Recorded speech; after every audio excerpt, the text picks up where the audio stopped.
Hello everyone, welcome you all to today's discussion on Preface to Lyrical Ballads, an important essay for the students of English literature, and the writer of this essay is William Wordsworth. So at first, let's try to know a brief about the writer. So William Wordsworth was an English romantic poet who, with Samuel Taylor Coleridge, helped to launch the Romantic Age in English literature with their joint publication Lyrical Ballads. So can you see it? That William Wordsworth and Samuel Taylor Coleridge, these two renowned writers, were responsible for the Romantic Age. In today's date, if we know Romantic Age to its explored areas, it's because of these renowned writers such as William Wordsworth or Samuel Taylor Coleridge, right? So that's why the writers were quite important, and both of them helped to launch the Romantic Age. We can see Wordsworth was a Britain's poet laureate from 1843 until his death from pleurisy on 23rd April 1850. So, we already know that William Wordsworth began writing poetry as a young boy in grammar school, and some of the notable works which we should definitely remember, such as The Solitary Reaper, The Prelude, Lyrical Ballads, The World is Too Much with Us, and so on. So, this is a brief introduction to the renowned writer William Wordsworth.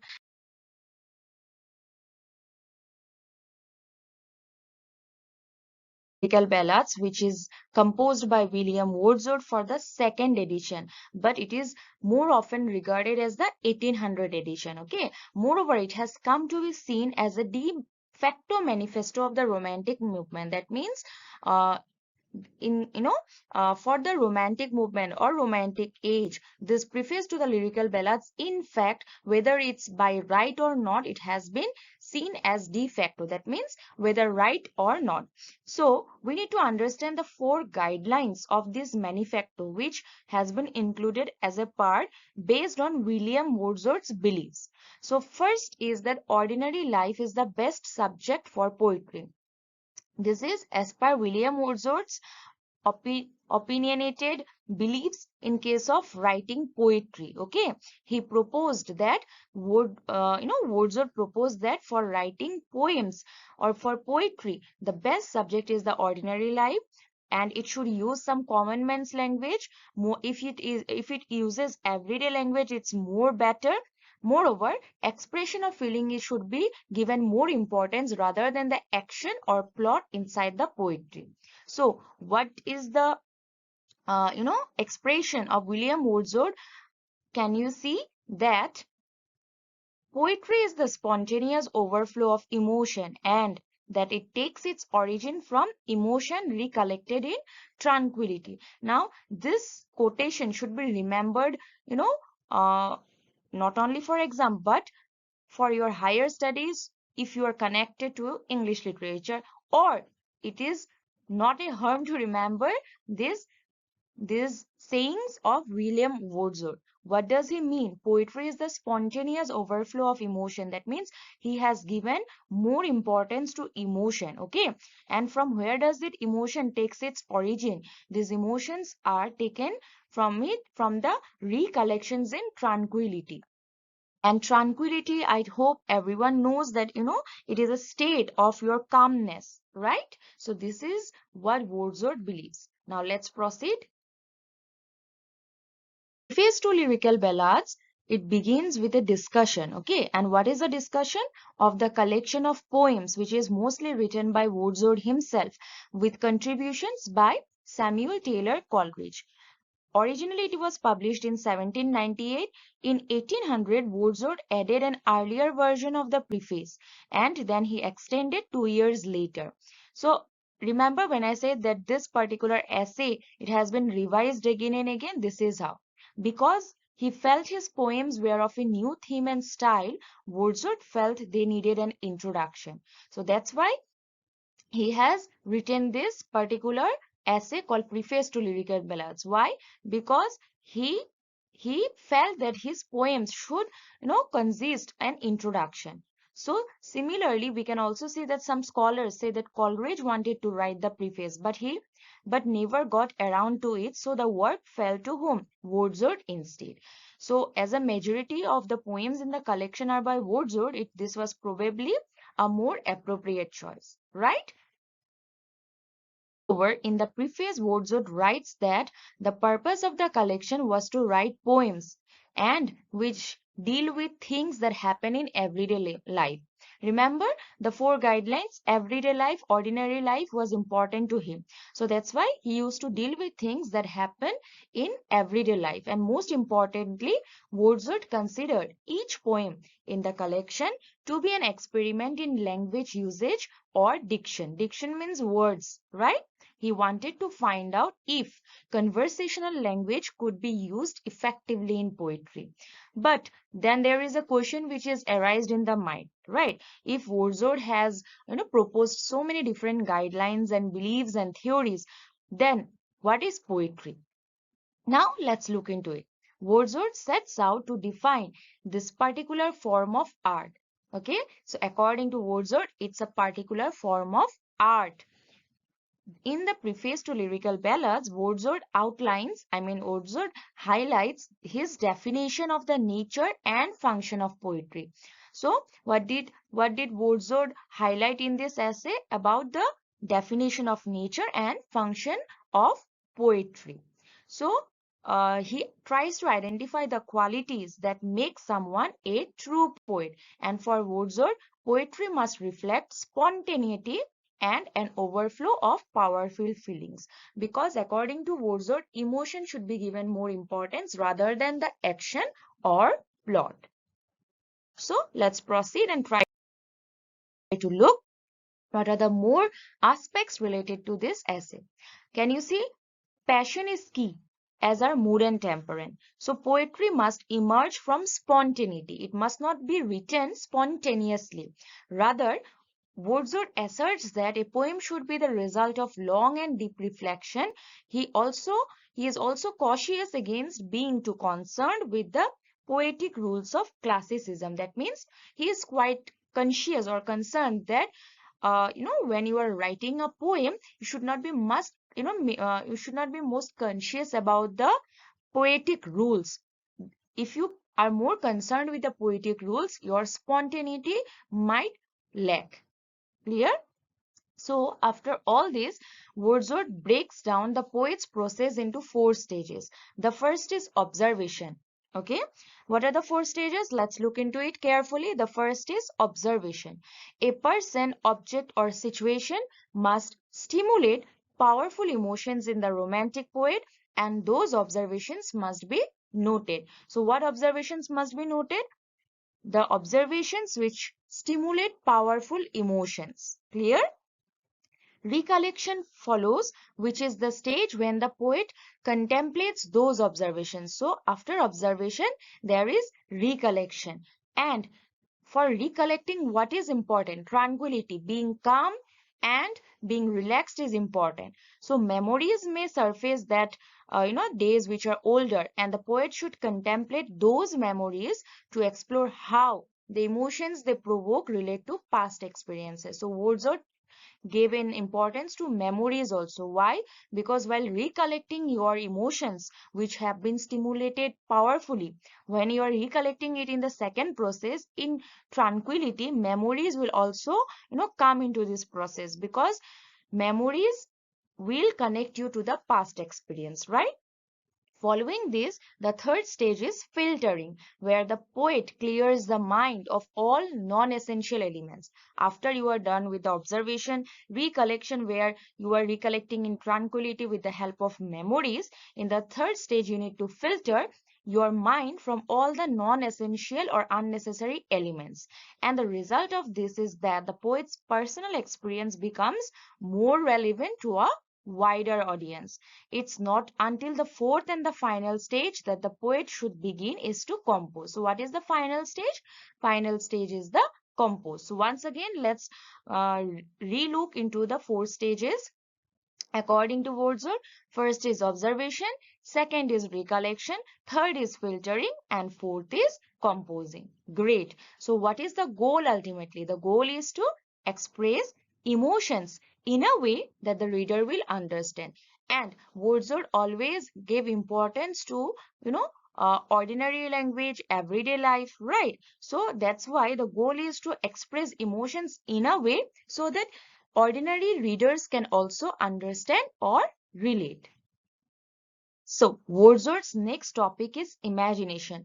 Now, we all have been waiting for this moment because we have been discussing about poetry and how come imagination is not a part of it, right? So, he begins by discussing how the neoclassicists defined imagination. They said that the mind was passive and recorded sensations. Imagination is a function of memory combined with the ability to associate those emotions or sensations with other things that may or may not exist. He provides the example of mythical creatures such as real sensations. Okay, for romantics like Wordsworth, imagination is much more creative. So, while discussing imagination, at first he gave the definition or the belief of the neoclassicists, how they observe or how they take imagination.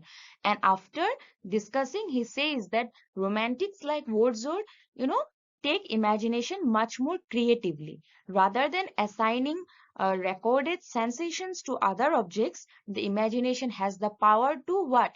To create a new reality and to see beyond the material world surrounding the poet, which the neoclassicists could not do. What they could not do, they could not go beyond their imagination, which Wordsworth wants as a romantic poet. Okay, he believes that imagination has the power to create a new reality, and that's why we should see beyond the material reality or the world which is surrounding the poet. As for what to write about, Wordsworth states that poetry can capture any and every subject that is of interest to the mind. But what matters is not whether a subject is poetic or not, rather, whether the poet can add meaning to the subject and therefore make it poetic. So, can you note how creative is Wordsworth? Suddenly, the themes from common life can be poetic and worthy of the contemplation Wordsworth requires of the poet. So, very simply, he made it clear that subject is important, but how you make it poetic is much more creative and significant. Clear? So, proceeding ahead, we will now discuss how Wordsworth dives deeper into the function of poetry. So, unlike other classicists who value art for the sake of art, the idea that the art should be practiced, should be produced regardless of any moral values or concerns, Wordsworth and the Romantics or the writers of the Romantic age, they believe in art for the sake of life. Okay, what does it mean? That is, Wordsworth sees the function of poetry as ennobling the reader through the teaching of moral and philosophical values and ideals. So you can see one word here, ennobling, right? So ennobling means when you give someone or a subject a noble rank or title. So romantics believe in the art for the sake of life. And through this belief, they see the function of poetry as, raising the height, giving a higher rank to the reader through the teaching of moral and philosophical values and ideals. But unlike romantic writers or romanticists, the classicists value art for the sake of art. That means where art should be produced without any without any regard to moral values or concerns. However, romanticists used to value moral values or concerns, but they also raise the raise the rank of the readers through teaching of moral and philosophical values. Clear? Let's proceed ahead into our next discussion where finally Wordsworth discusses in depth about the diction of poetry. That means concerned on the words, okay, the language.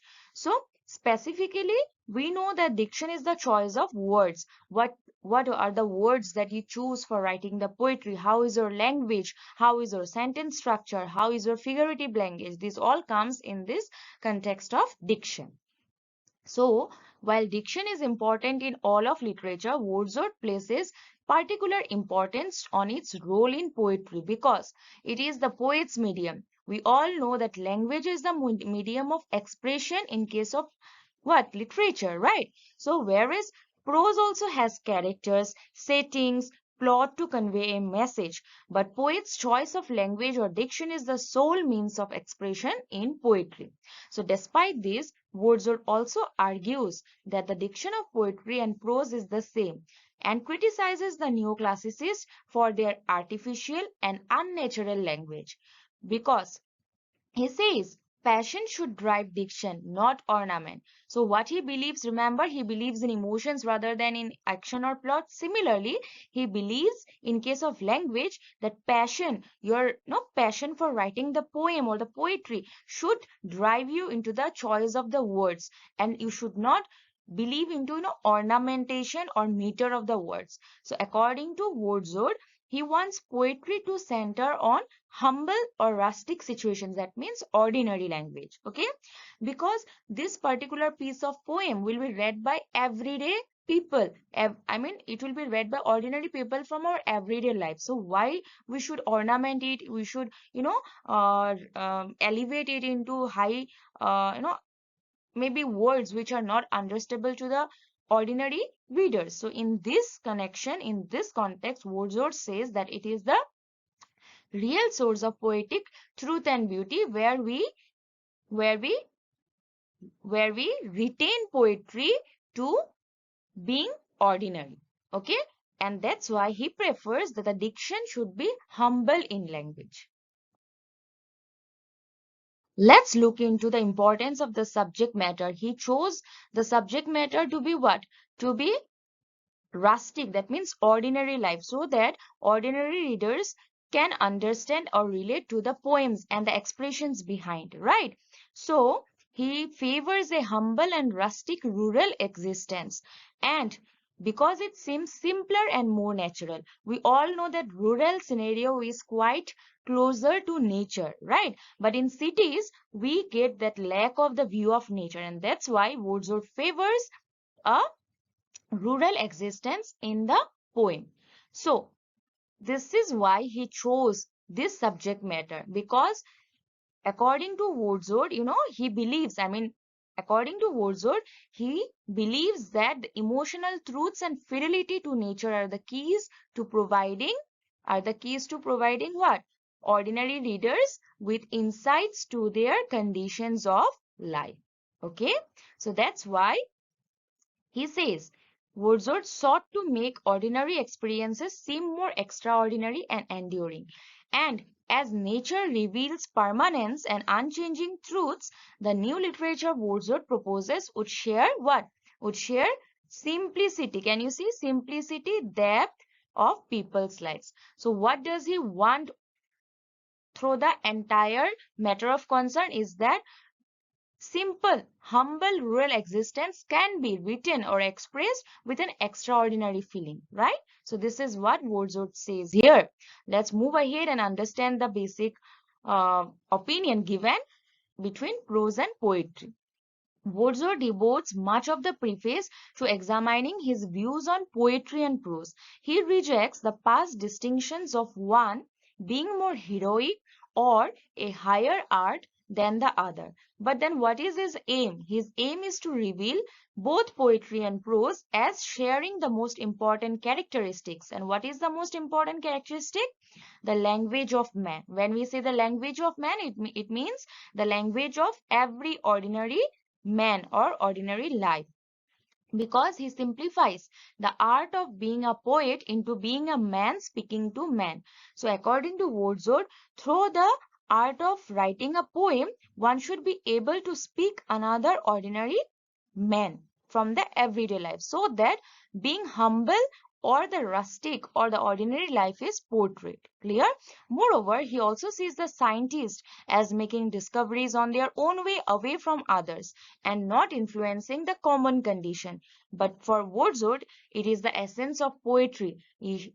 While writing poetry, one should try to relate the ordinary man. Okay, so for Wordsworth, who favors free, straightforwardly rhymed lines over traditional rhyme and meter in poetry.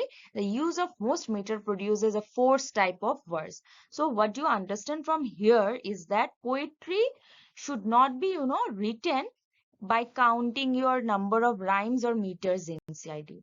Because when you keep on counting, I mean, when you focus more into the rules, you will lose your spontaneity of emotions and you will lose that, beauty and truth which you want to express. So that is what Wordsworth believes.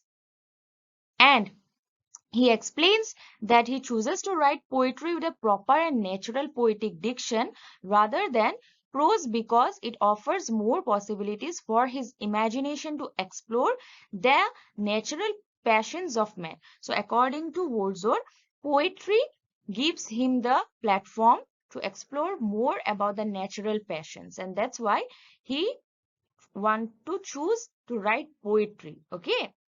Finally, he ends the preface by saying that whether he writes in prose or verse, the essential principle of his art is made of what? Is made of imagination and sentiments and will employ one and the same language of meter or prose. That means whether he is writing in poetry or prose, one thing is certain that his principle of art will consist of imagination and sentiments, that is emotion. Okay, so with this, I hope everyone has tried to engage yourself and participate in this discussion, and I'm hoping that I have been able to make you understand it in an easier way. If you have any queries or if you want to comment or drop any suggestion, obviously your comment box is opened.